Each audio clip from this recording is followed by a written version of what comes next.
Muy buenas, bienvenidos a Conciencia. Hoy nos vamos directamente hasta el prestigioso laboratorio estadounidense de física de partículas Fermilab.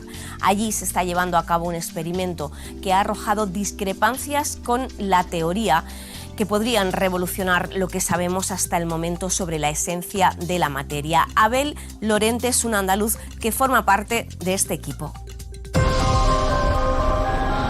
Así, con un estallido desde la nada, concibe la ciencia el comienzo del universo y todo lo que contiene, y también de las reglas y fuerzas que ordenan la energía y la materia, agrupadas bajo el nombre de modelo estándar de física de partículas.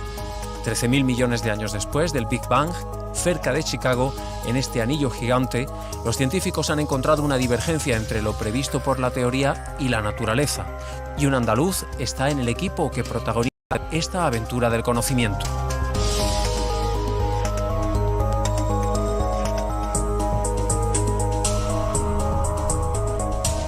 Abel Lorente nació en Málaga y estudió física en la Universidad de Granada. Una estancia en el prestigioso laboratorio de física de partículas del CERN, en Ginebra, lo llevó a investigar lo más pequeño de la naturaleza a través de los aceleradores de partículas. Ahora prepara su tesis en la Universidad de Kentucky, como parte de un equipo de casi 200 científicos de 7 países y 35 instituciones, coordinado por el Fermilab, el gran laboratorio de física de partículas de Estados Unidos. Bueno, yo me dedico a las simulaciones. Entonces, usando diferentes ecuaciones, puedo desarrollar como un programa que simule las condiciones de los componentes en el anillo y poder estudiar diferentes situaciones. Entonces las tengo que desarrollar en el superordenador de la Universidad de Kentucky. Este equipo internacional está investigando una de las partículas elementales, el muón. Se preguntarán qué es un muón, pero antes hay que hacer un viaje, aunque sin movernos del sitio. Es un viaje de vértigo hacia lo más pequeño de la naturaleza, en el interior del átomo, hasta las partículas elementales. Desde los años 70 del pasado siglo, la teoría del modelo estándar aspira a catalogar todas esas partículas y de esa manera abarcar la materia y las fuerzas que la controlan. Sería como la tabla periódica de todas las partículas y fuerzas que forman y que describen el universo que conocemos. Esos elementos al fin y al cabo son átomos compuestos de protones, neutrones y electrones.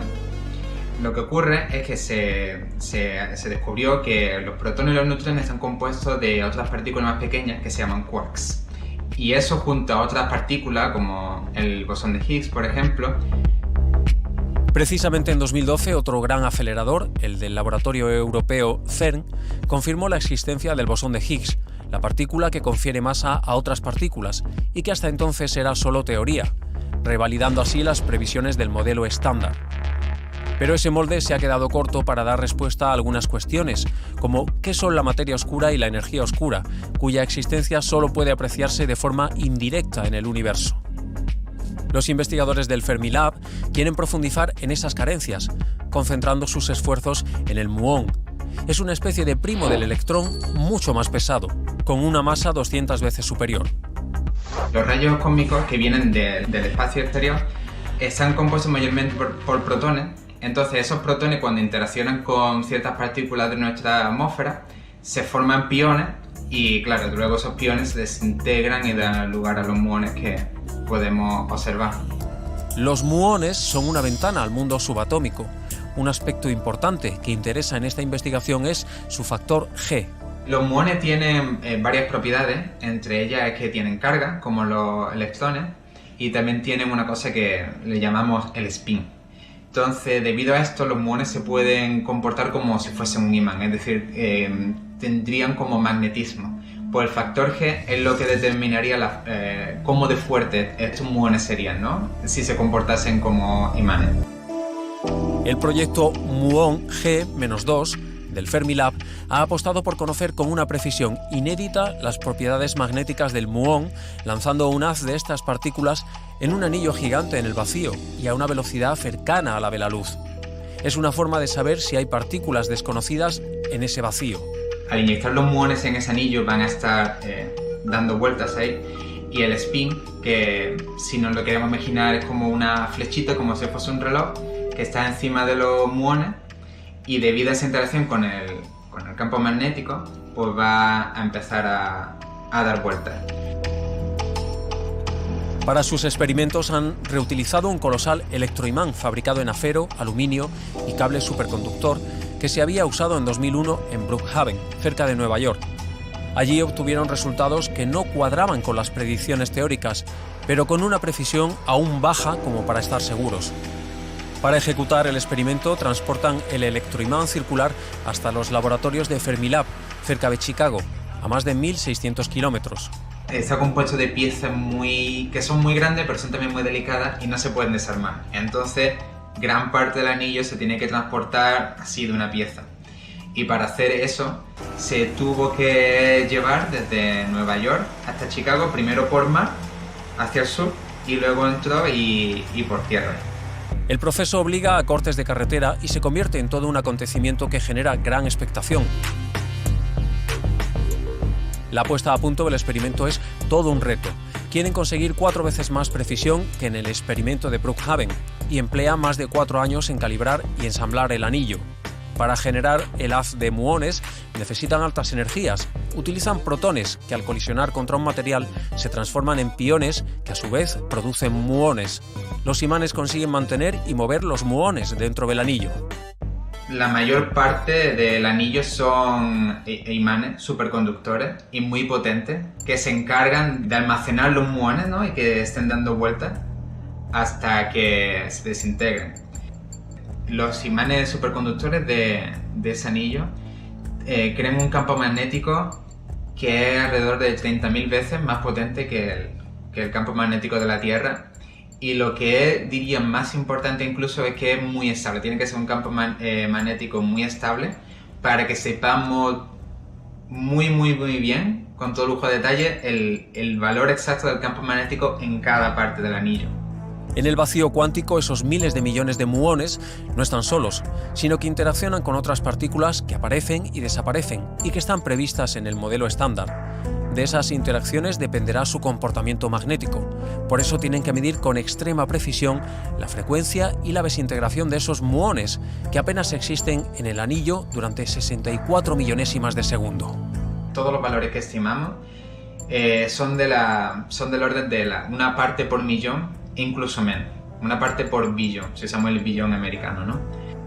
Para que os hagáis una idea, es como si quisiéramos medir un campo de fútbol, pero con una precisión de un pelo, del grosor de un pelo. Han empleado un año entero experimentando en el acelerador y analizando datos. Después de un complejo procesado, sus resultados arrojan discrepancias muy importantes entre la realidad y los valores previstos por los cálculos teóricos. La dirección del imán interno de los muones no rota con la frecuencia esperada. Esa desviación entre la teoría y lo observado en la naturaleza sugiere que puede haber partículas no descubiertas aún con las que los muones interaccionan en el vacío.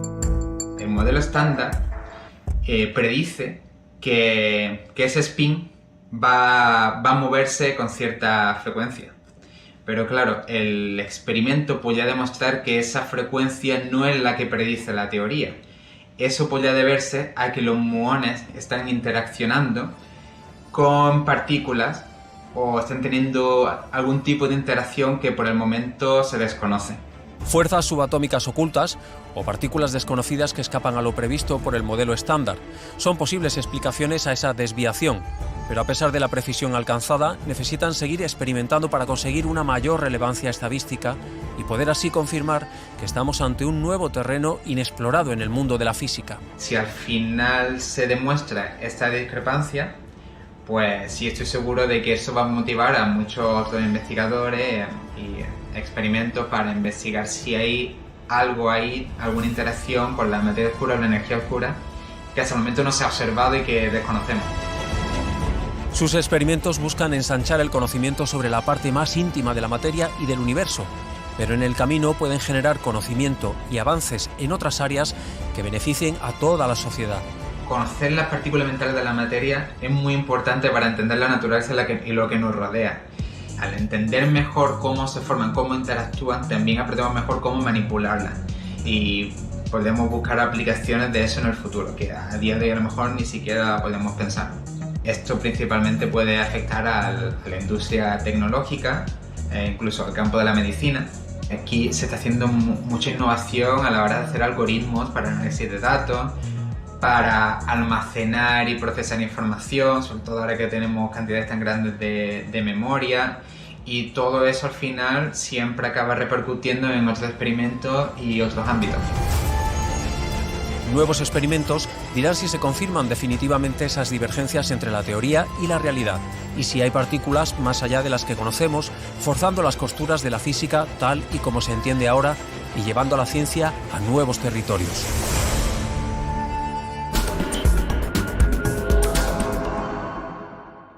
Jocelyn Bell es una de las astrofísicas más importantes de las últimas décadas. En 1967 descubrió los púlsares, estrellas de neutrones nacidas tras la explosión de supernovas. La radioastronomía daba así un paso importante ya en sus inicios. Hoy la tenemos con nosotros en Conciencia. Ha participado en Almería en las jornadas de astronomía y ha concedido una entrevista a nuestra compañera Mabel Ángulo. Jocelyn Bell no sabía que se iba a convertir en una de las astrónomas que pasaría a la historia cuando en 1965 entraba en la Universidad de Cambridge para hacer el doctorado. Sufría lo que se conoce como el síndrome del impostor. Creía que no era suficientemente inteligente para estar en esta universidad. 2 años después descubría los púlsares.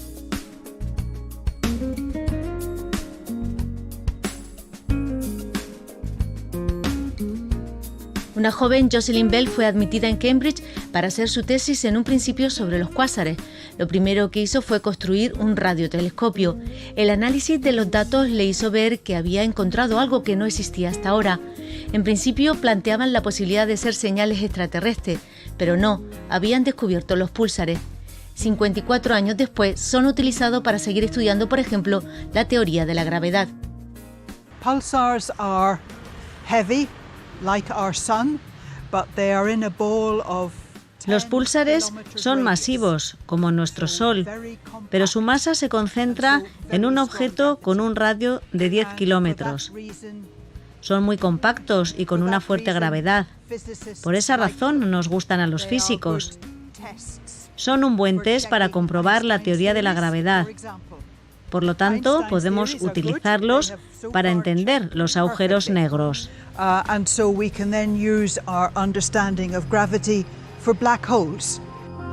Pero queda mucho por descubrir sobre estas estrellas de neutrones, de qué están hechas, cómo puede haber planetas que orbitan a su alrededor. El instrumento NICER de la NASA, ubicado en la Estación Espacial Internacional, es uno de los que está aportando más datos. ¿Cómo sobrevivieron los planetas tras una supernova? Es una cuestión que todavía no sabemos responder. Quizá no son planetas originarios, es decir, que existían alrededor de la estrella antes de la explosión. O quizá esos planetas en su vecindario lejano fueron atraídos tras la explosión de la supernova. Los planetas están más afectados por la gravedad que por los campos magnéticos. Se está trabajando desde diferentes líneas para saber de qué están hechas las estrellas de neutrones. Una de las líneas es entender cómo las partículas subatómicas se comportan cuando están juntas, porque en una estrella de neutrones deben estar muy juntos. El SCA es el mayor radiotelescopio construido hasta ahora. Para Bell se van a abrir nuevas ventanas y podremos saber más sobre las estrellas de neutrones. Sí, estoy segura de que habrá nuevos descubrimientos sobre los púlsares y con el mayor radiotelescopio construido hasta ahora, el SCA. También habrá otros descubrimientos inesperados. Cuando se abre un campo de observación con nuevas herramientas e instrumentos, surgen cosas que no sabías que existían.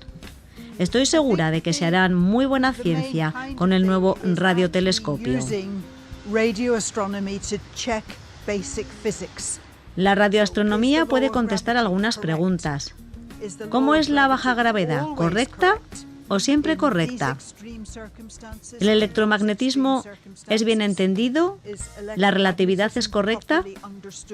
Todas estas cuestiones pueden tener respuesta con los nuevos instrumentos, como el SCA o NICER, que se encuentran ya en la Estación Espacial Internacional. No todas son buenas noticias. En el camino de la radioastronomía ha surgido un enemigo, las megaconstelaciones de satélite. La comunidad internacional astronómica está preocupada y en especial los radioastrónomos. There are problems for all kinds of astronomers with some of the technological developments. Las megaconstelaciones van a crear problemas para la radioastronomía, porque se están lanzando tantos satélites y no se están respetando las bandas en las que la comunidad astronómica trabaja. Esta parte del espectro es muy importante para poder ver los objetos lejanos y ser muy precisos. Junto a la investigación, Jocelyn Bell es una gran defensora del papel de la mujer en la ciencia, tanto que el premio Breakthrough, dotado con 3 millones de euros que ganó en 2018, lo cedió para que jóvenes sin posibilidades estudiaran física. Considera que la situación ha mejorado. La situación ha mejorado, pero me gustaría que hubiese más mujeres científicas. Al menos hoy no nos piden las medidas de nuestro busto, cintura y cadera, que fue una de las preguntas que me hicieron a mí cuando me entrevistaron por el descubrimiento de los púlsares. Yo ayudé en Reino Unido a crear un premio que reconocía a las instituciones que tenían esa política de igualdad. Considero que sería bueno dar dinero extra a las universidades e instituciones que dieran un trato igualitario a las mujeres. La igualdad en la ciencia y el desarrollo de la radiación gravitatoria mantienen expectante a una mujer dinámica, alegre y con ganas de seguir aumentando su conocimiento a sus 78 años de edad.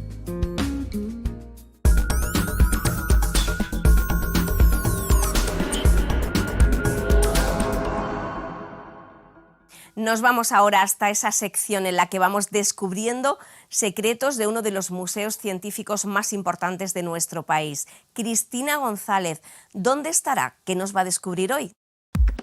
Hola Fátima, ¿habéis visto la suerte que tengo? Hoy os saludo rodeada de árboles. Seguro que estáis pensando que me he ido a las afueras de la ciudad y que estoy en el bosque. Pues no, estoy en la ciudad. Aquí, en el Parque de las Ciencias, que nos permite adentrarnos en un bosque mediterráneo.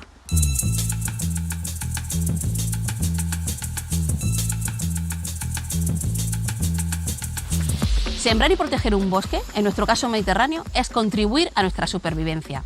El crecimiento de los bosques mediterráneos va a depender siempre del grado de humedad y de las horas de luz.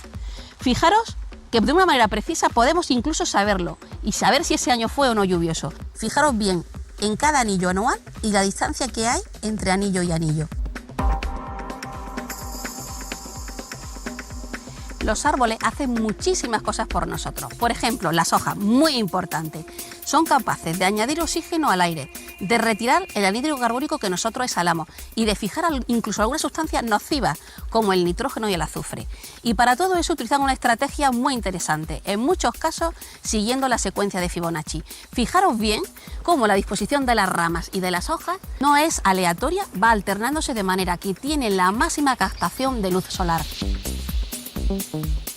El bosque urbano del Parque de la Ciencia favorece la vida animal y enriquece el ecosistema. Además, nos conecta con la naturaleza y nos invita al descanso. Pero es que nos permite también oír el silencio del bosque. Porque los árboles son una gran barrera que reducen la contaminación acústica. Los árboles nos cuidan hasta tal extremo que son capaces de librarnos de muchas infecciones, gracias a las fitoncidas que ellos liberan al aire. Hoy en día la mayoría de la población vive en las ciudades, pero es que para el 2050 se estima que sea más del 66%. Es necesario invertir en infraestructuras verdes y conseguir unas ciudades mucho más resistentes y sostenibles. Y hasta aquí los porqués de hoy. A la espera de seguir contestando nuevos porqués, voy a aprovechar para darme un baño de bosque, técnica japonesa muy saludable conocida como Shinrin-yoku.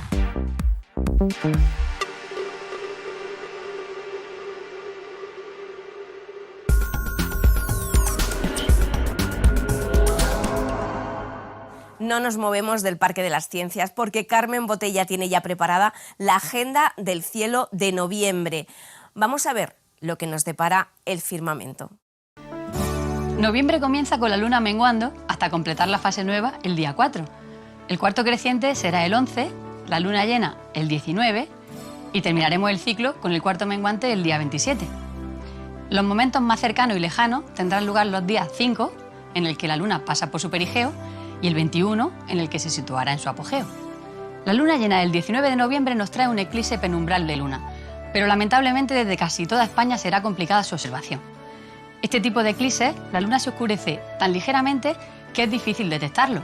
Además empezará poco después de las 7 de la mañana, hora a la que la luna se encuentra ya muy próxima al horizonte e inmersa en el resplandor del amanecer. Este mes podremos ver a los 5 planetas, aunque con distinto nivel de dificultad. Los 3 primeros los tenemos muy fácilmente visibles en los atardeceres. Desde poco después de ponerse el sol, si miramos hacia el suroeste, localizaremos al brillante Venus y un poco más alto, hacia el sur, se encuentran Saturno y Júpiter. El primer tercio del mes recibirán gradualmente la visita del fino creciente lunar y paralelamente iremos viendo cómo se van aproximando entre sí. Venus va ganando tiempo al crepúsculo, de forma que los últimos días del mes estarán visibles los 3 hasta más de una hora después de su finalización. Los otros 2 planetas están más complicados, pero también podrán verse. Justo antes de que amanezca tenemos a Mercurio entre el resplandor en el este, cerca de la estrella Espica de Virgo. Si seguimos su trayectoria conforme avance el mes, el día 10 tendrá a su lado al planeta Marte, que reaparece tras su conjunción con el Sol. A partir de ese día, Mercurio se perderá en el resplandor mientras Marte mejorará, aunque muy lentamente, su posición, finalizando el mes todavía muy próximo al horizonte. En la zona noreste, a primera hora de la noche, localizaremos a los reyes de Etiopía, las constelaciones de Casiopea y Cefeo. Como Casiopea era tan vanidosa, los dioses la obligaron a sacrificar a su hija Andrómeda, encadenándola a un acantilado para que fuera devorada por el monstruo marino Cetus, a cambio de que el reino de Etiopía no fuera completamente destruido. Y así habría ocurrido, de no ser porque Perseo, a lomo de Pegaso, consiguió convertirlo en piedra usando la mirada de la cabeza de la gorgona Medusa. Las noches de otoño nos cuentan todos los años esta historia, pero además podemos aprovechar la buena ubicación de Andrómeda para localizar el tesoro que esconde. M31, la galaxia de Andrómeda, es el objeto más lejano que son capaces de ver nuestros ojos, eso sí, en una noche despejada y sin contaminación lumínica. La luz que nos llega salió de allí hace más de 2 millones de años. En noviembre vuelven las Leónidas, la lluvia de estrellas producida por el cometa Tempel-Tatel. Su radiante está en la constelación de Leo, que a partir de las 4 o 5 de la madrugada hasta el amanecer se encontrará fácilmente localizable por el este. Esta lluvia de meteoros podrá verse durante todo el mes de noviembre, momento en el que atravesaremos los materiales que dejó en su último paso. Su máxima actividad se espera cuando pasamos por el centro, la madrugada del 17. La luna estará casi llena, pero si esperamos a la última hora antes del amanecer no nos molestará. Aunque las previsiones nos dicen que solo caerán unos 15 meteoros por hora, a lo largo de la historia esta lluvia de estrellas nos ha sorprendido con auténticas tormentas de meteoros cada 33 años, como las registradas en 1833 o en 1966, en las que se contabilizaron más de 150.000 meteoros por hora. Lo único que tenemos que hacer es madrugar un poquito, así que no se la vayan a perder. Pues ya sabemos lo que ocurrirá en el cielo de noviembre. Ya nos vamos. Nos da muchísima pena, pero estaremos aquí en 7 días de nuevo, como siempre, en la Radio Televisión Pública de Andalucía. Y si nos echan de menos, nos pueden buscar en Canal Sur a la carta.